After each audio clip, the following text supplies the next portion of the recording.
Absolutely. All right, 895.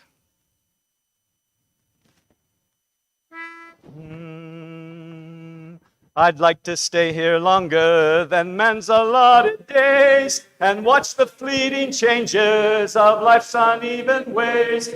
But if my Savior calls me to that sweet home on high, I'll live with him forever in glory by and by. Oh, yes, I'll live in glory by and by. I'll tell and sing love story there on high. There with my dear Redeemer, there no more to die. Oh, yes, I'll live in glory by and by. I want to be of service along this pilgrim way and lead the lost to Jesus as fervently I pray.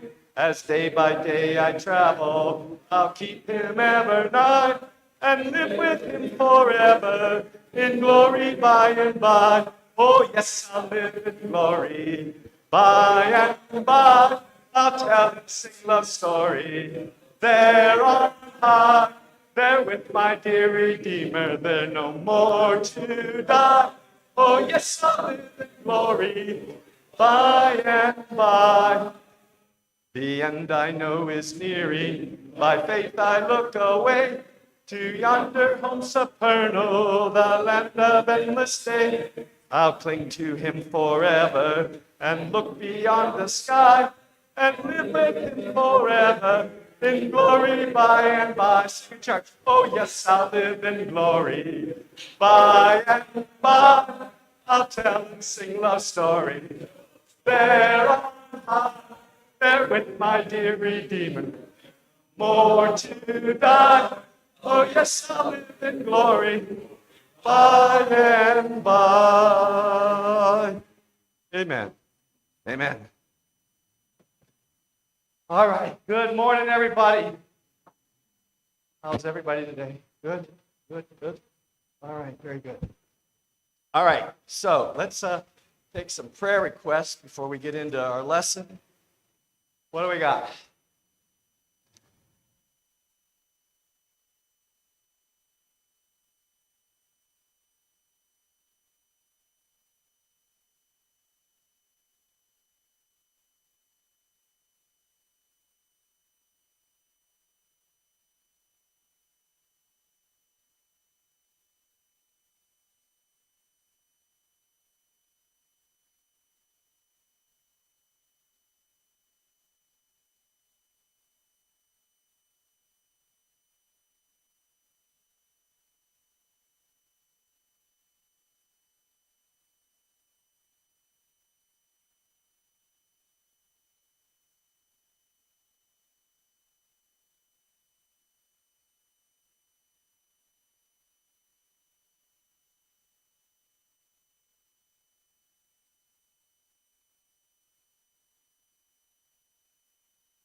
we are going we are going to look at another segment of this topic of respectable sins, and this is I've kind of entitled this "Anger's Ugly Children." Anger's ugly children. So, so it ought to kind of tell you that we're going to look at things that come out of anger. All right, that we don't always think about, but yet they're there. So anger, when we get mad at somebody, and we're just talking about plain anger here, how's the life cycle of anger, right? We get mad at somebody, we say some things, we do some things, maybe we apologize, maybe we don't apologize. We cool down, right? The person that we got angry at, they either got angry back at us or they held it in, but in time, usually that person calms down and cools down too, right? And then though the relationship may be a little bruised, a little beaten up, a little battered, it's not necessarily destroyed, but it's a little bit beaten up a little bit. But life goes on. We resolve that, we get through that, and we just kind of go on with life, and pretty soon the cycle starts over again, right? It just keeps repeating. But there are some things that we need to consider that when anger is held on to, and when it's not allowed to cool and be healed, it does produce some, as I call, ugly children. So if you look at Ephesians 4:26 and 27, as we just kind of start to launch this, you'll see that we are called to let anger subside and not take root. What does that say, Ephesians 4:26 through 27?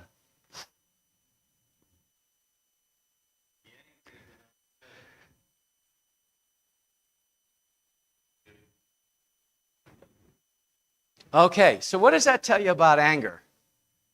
What does it tell you? Dependent on the type, right? But it can become a sin, right?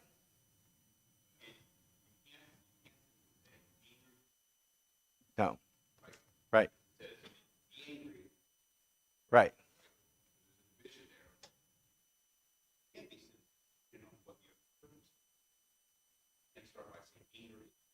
Right.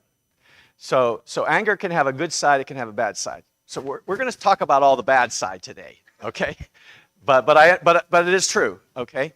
So you can have what we sometimes call righteous anger, all right? And we use that term to meaning that it's not a sinful anger. I mean, we can be upset at, and the one I always use all the time because it's so prevalent is, you can be upset at the whole abortion issue, right? Right or wrong, you can be mad about that and angry about that.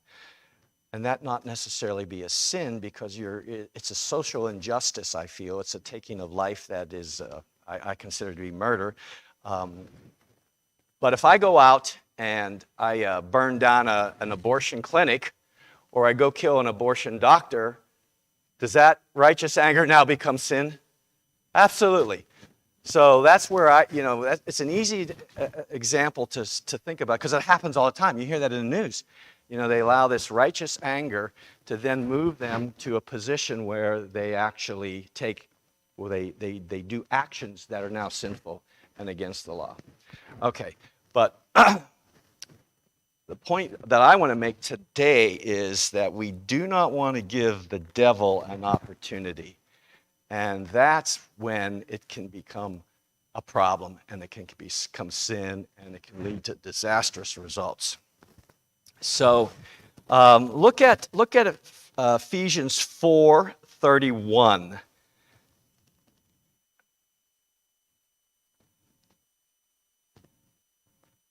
Ephesians 4:31, what does that say?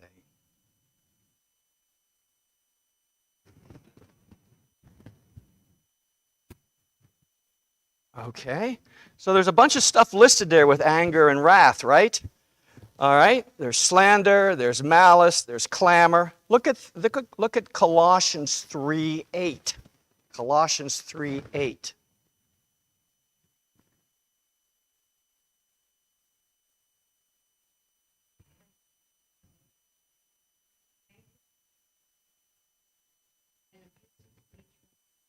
Okay, so again, there's a bunch of stuff listed there. Now we're going to save slander and abusive speech for a lesson all unto itself.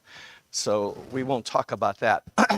But there's some things here that are talked about that come out of anger: bitterness, wrath, clamor. We talked about malice. Well, I mean, there's malice. But what we want to do now is start looking at some of these ugly children. So the first one we want to look at that comes from anger is resentment. Resentment. Okay? So what is a resentment? You had to give it a definition. What is resentment? Ill will? Sure. What else? Form of jealousy? Yeah. You hold on to it. You hold on to it. That's the key to resentment. You hold on to this anger. Now it's a low level. It's a low level, but you're still holding on to anger. All right? It springs, and most of the time, resentment, is it internalized or externalized? Internalized. Most of the time, resentment is internalized. We hold on to it inside. So, can you think of any examples in your daily life, in society, where people would be resentful and hold on to their anger, internalize it?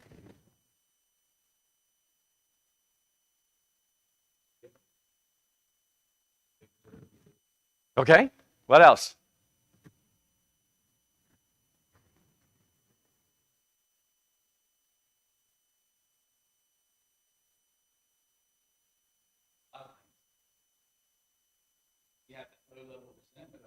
Yep, yep.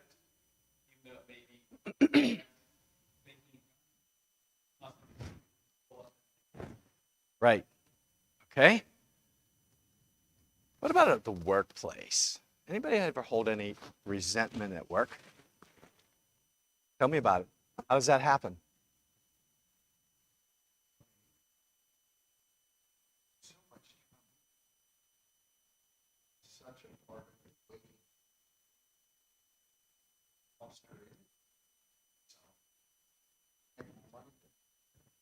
That's that jealousy thing. Yep.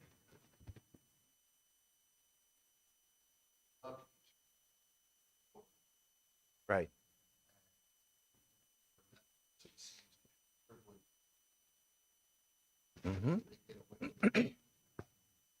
Right. Okay, so that goes on, right? How about you're the employee and your boss calls you into the office and chews you out? You're kind of like, well, I can't really yell at him. I can't really punch him, right? So you just kind of like hold it in. And you're resentful, are you not? I don't think I deserve that. That wasn't me. Who did that? And you might defend yourself, but he or she still might not necessarily agree that, they could still say that you're wrong, you did it, blah, blah, blah. Whatever the situation is, right? You messed up on this project, you didn't get your work done in time, right? Whatever. You can resent that. And they only remember the one. Yeah. Isn't that the way it is? That's why I tell you, we got to be people of encouragement. It's so easy to find fault, but it's so difficult to find somebody who will encourage you and find the good things that you do. Okay, yeah, so there's resentment there. What about in the home?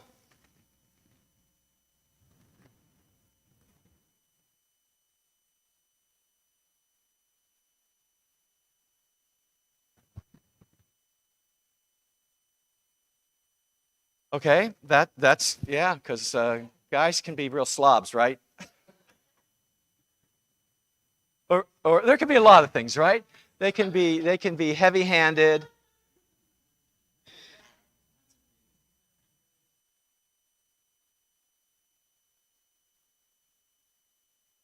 Yep. Yeah, there's a lot of things, husbands can be resentful of wives, wives can be resentful of husbands, children can be resentful of parents, because what are parents always saying? No, no, no, no, no, right? No, so there's resentment there.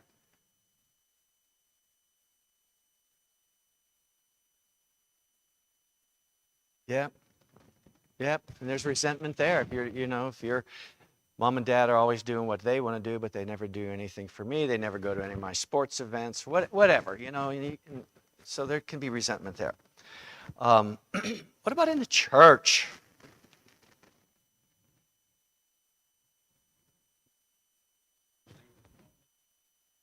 Mm.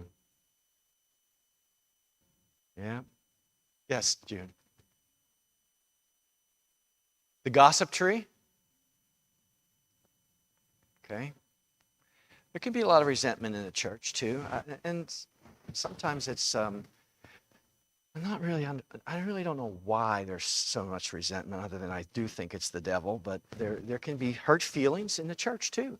Somebody says something, and they say something that maybe it was taken the wrong way. Maybe it was meant the way it was said. People can be cruel even in the church, right? We can be nasty too, and so there can be resentment. And that resentment can lead to all kinds of issues. As we're going to work our way through this, we're going to see that. All right. Yeah.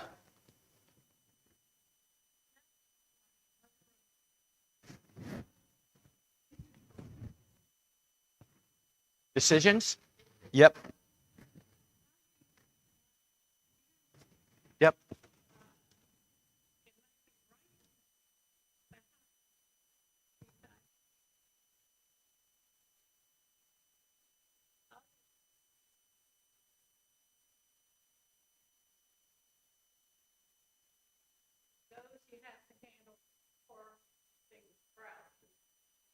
Right.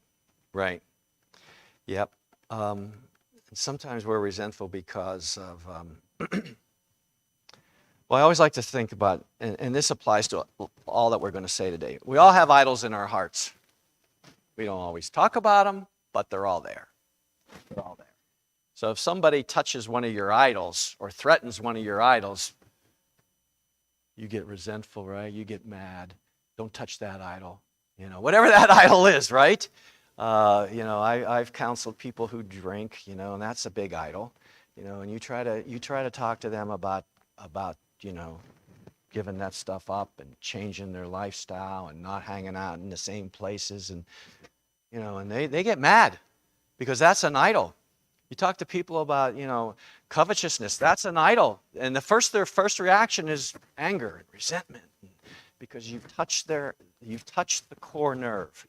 That nerve that runs in your tooth, like when that dentist touches that, boy, oh boy, he can get all around it. He or she can get all around it, but the minute they touch that nerve, boom, you're like that, right? And same with the heart, the idols in our heart, and we all have them. We all have them. All right. Look at 1 Corinthians 13:4. 13. Now this really reads the way I want it to read if you have the ESV, the English Standard Version, or so it may not read the same way, but 1 Corinthians 13:4.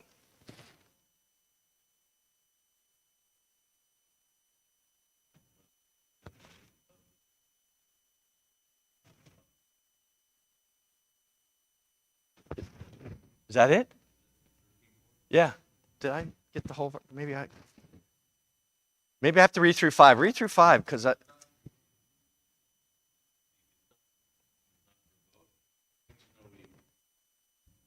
Okay.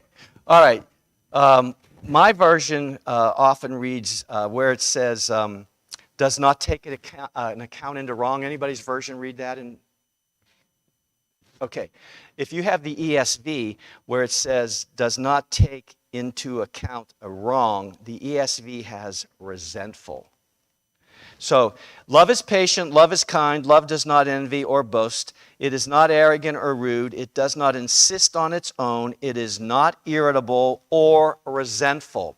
So, there's that word. Love is not resentful, but yet we tend to be resentful because we don't quite get that whole love thing. You know, we have a hard time with that. Yeah.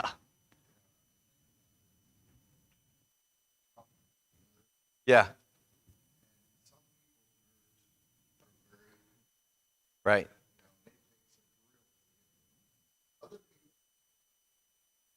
Yeah. Yeah.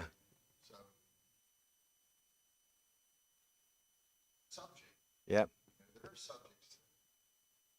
Right.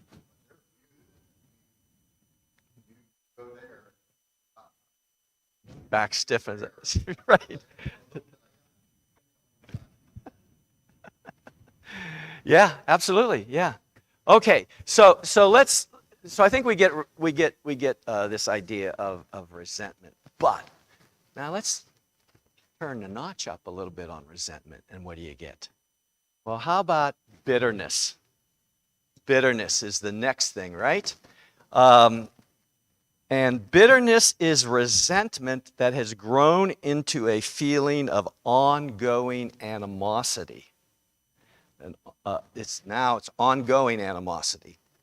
And resentment may dissipate over time, but bitterness continues to grow and fester, developing an even higher degree of ill will towards somebody. Bitterness is a long-term reaction to either a real or I also say a perceived wrong when the initial anger was not dealt with. Because we can misinterpret things, right? And we may perceive that somebody was doing wrong to us when it wasn't their intent at all. So we have to be careful that we don't get all angry and bitter and resentment over something that it was not even there to begin with. It was just a misperception we had. But bitterness is dialing that resentment up. It's resentment that harbors so long that it now turns into animosity. Look at Hebrews 12:15. 12:15.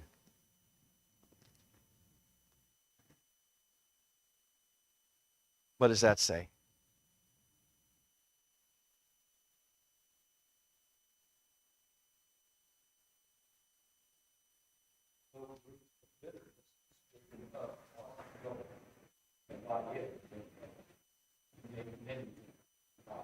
Yeah.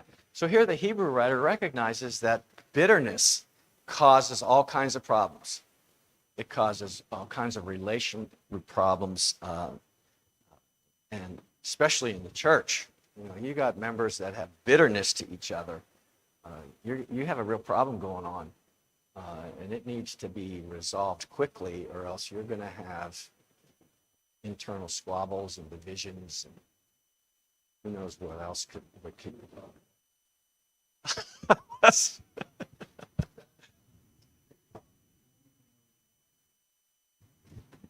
Yeah. Yeah. Well, I got another one here. It goes. How about hatred and animosity and grudges? I mean, that's the whole feud right there. You know? Yeah. Yeah. Okay. So let's talk about where's there bitterness? Where have you seen bitterness? In your dealings with people, family, church, where's there bitterness? Anybody know anybody in families who are bitter with each other? Yeah.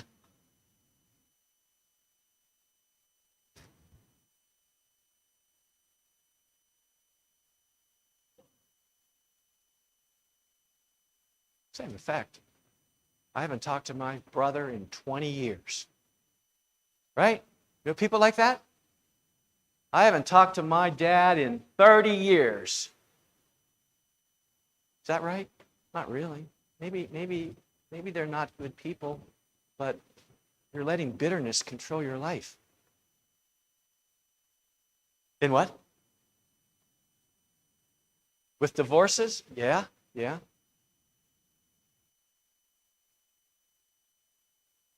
Well, all these things, all these things that aren't dealt with to build up. Yeah. Yeah, they're not dealt with properly. A lot of times they're just suppressed and they just build and build and build until. All right. So again, we could say church members. Church members let bitterness grow between them, but Christ-like love does not allow anger to grow into resentment, which leads to bitterness. Look at Philippians 4, 2 through 3. Philippians 4, 2 through 3.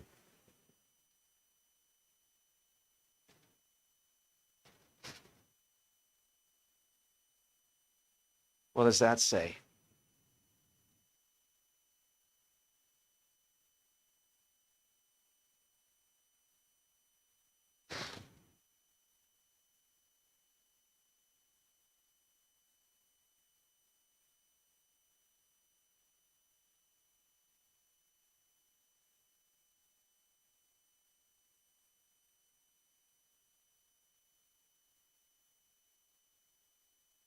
All right, so Paul talks about two women here, Euodia and Syntyche, and they're having some kind of bitterness towards each other, right? They're kind of got a feud going on, right?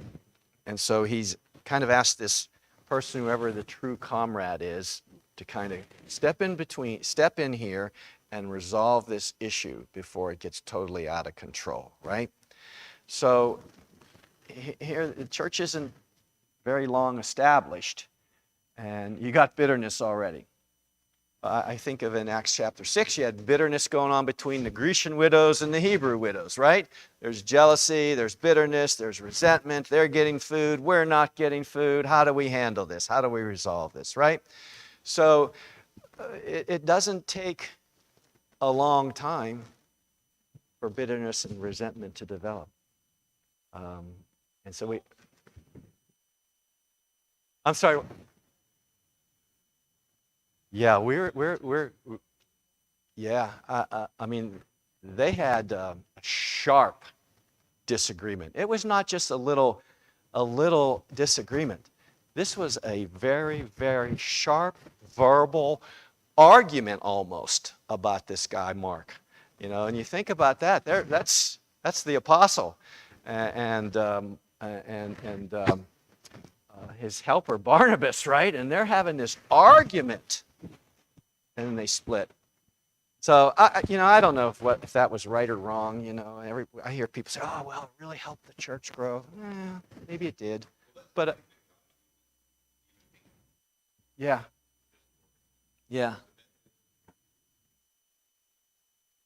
Exactly. That's my point. I think they use that to justify that. Oh, it made it right. No, it didn't. It wasn't. It was wrong. And even the apostle was wrong in having this huge argument. They could have worked it out. I think I wasn't there, so I don't know. What?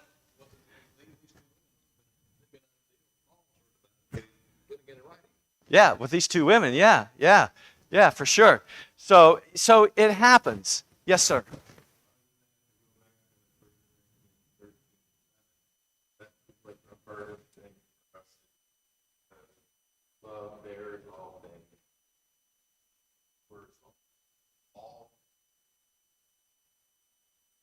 It is, John.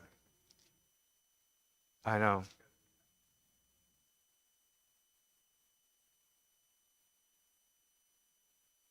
It's hard. It's hard. No, I'm not saying any of this is easy. It's hard. I used to work with a guy that's he would always talk about, when somebody in his mind did him wrong, he would say, "Don't get mad, get even." And that was his viewpoint. Instead of resolving it and letting it go, he would just basically find a way to get even with the person that. I don't know, Roddy. How's that working for you? Roddy? What's that? Get ahead. Yeah. Okay, so we need to find a way. What we really need to find a way is how to resolve it before it gets to the point of bitterness, right? You know, we sometimes we just have to, just as John said, bear all things. Bear things like Christ bore all things. I mean, he was treated pretty badly. There was times when he could have got, well, he did get angry and obviously had righteous anger, but he didn't let it turn into bitterness, didn't let it turn into hatred, didn't let it turn into grudges, things like that. Okay, the next one is enmity and hostility. These are essentially synonyms that denote a higher level of ill will or animosity greater than bitterness. So bitterness may be tempered over time. It can be tempered, and bitterness can, resentment and even bitterness can be camouflaged with polite behavior, can it not? When you're around that person, you know, you say nice things, you know, and you're polite. But enmity and hostility are expressed openly and actively in hateful speech and in violent action. There's no hiding this. There's no hiding enmity and hostility. Look at Genesis 3:15. I think we all know this. First messianic passage given in the garden by God after Satan tricks Adam and Eve.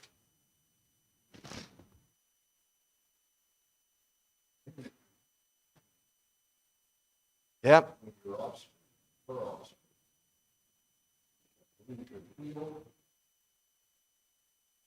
Okay, so we take that as the first messianic passage, that Christ and that the Messiah would come through a woman, and that there would be hatred between Satan and the Messiah and humanity, but really too, and that uses the word enmity. Satan has now hostility. There's hostility between him and God, him and man, and the Messiah was going to come through woman, and Satan would bruise his heel, meaning it was not going to be a death blow for the Messiah. Satan would try, but the Messiah would give Satan a death blow, right? Basically, he's killed all his power for those that are in the Messiah, right? Okay, look at James 4:4. James 4:4. And this one means a lot, should mean a lot to us. James 4:4.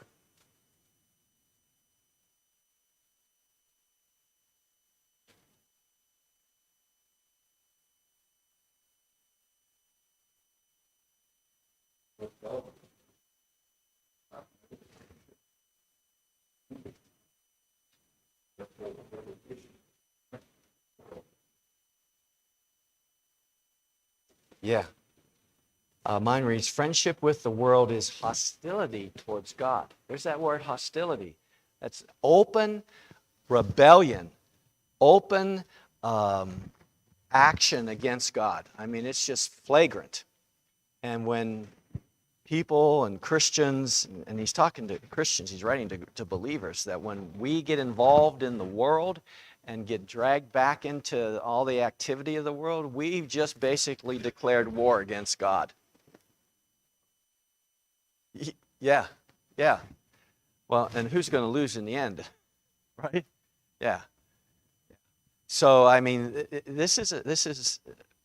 so I'm just trying to show you, you know, he's not talking about man-to-man hostility here, but there is hostility when we decide that we're not going to live the way the Lord wants us to live, and we're going to go back living in the world.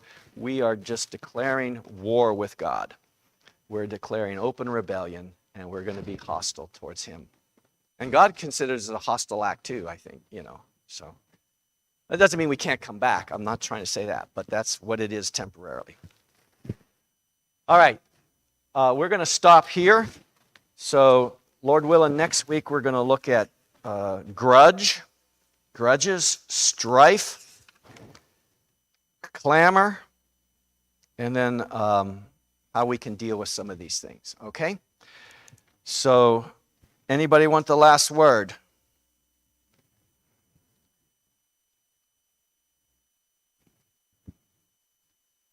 All right. Well, we have a guest speaker. I think I announced it last week, so everybody's getting ready for Frank in this next hour. So we're excited about that. I think it's an important subject. You know, we have